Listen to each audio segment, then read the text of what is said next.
Hello student, ये हमारा physics का लेक्चर नंबर 9 है, जिसमें हम आज पढ़ेंगे refraction of light in glass prism. जैसे कि आप यहाँ पे लिखा हुआ देख रहे हैं, refraction of light in a glass prism. Okay, start करते हैं। Refraction of light in a glass prism. Prism बना हुआ है।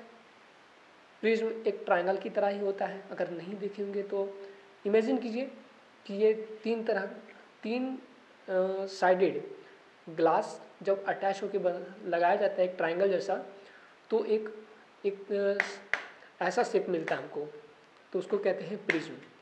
और इसे प्रिज्म कहते हैं जब इसमें से लाइट हमको इंसिडेंट लाइट, अभी सनलाइट कहें या ये बीम ऑफ लाइट कहें या ये वाइट लाइट कहें, चूँकि सनलाइट में 7 कलर्स होते हैं। ये ऐसा एक्सपेरिमेंटल प्रूव किया गया है, और आगे जाके हम दिखाएंगे कि एक वाइट लाइट में 7 कलर्स होते हैं। ओके, तो यहाँ पे लिखा हुआ है sunlight a beam of light.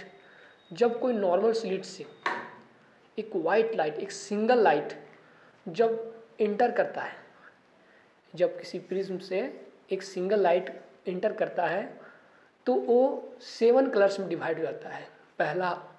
पहला जो होता है, पहला रेड लाइट, फिर उसके बाद ऑरेंज लाइट, फिर येलो लाइट, फिर ग्रीन लाइट, फिर ब्लू लाइट, फिर इंडिगो लाइट, उसके बाद फिर वॉयलेट लाइट। ये 7 कलर डिवाइड हो जाते हैं।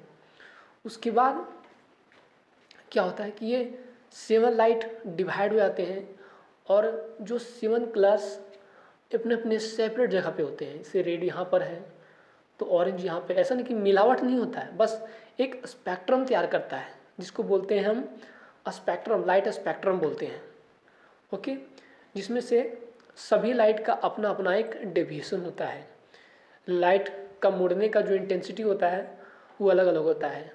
इसमें से रेड लाइट सबसे कम मुड़ता है, उसके बाद फिर इससे कम ये मुड़ता है, उसके बाद ये, उसके बाद ये, उसके बाद ये, और लास्ट में वॉयलेट लाइट का जो डेविएशन होता है वो सबसे मैक्सिमम होता है, और रेड लाइट का डेविएशन सबसे कम होता है।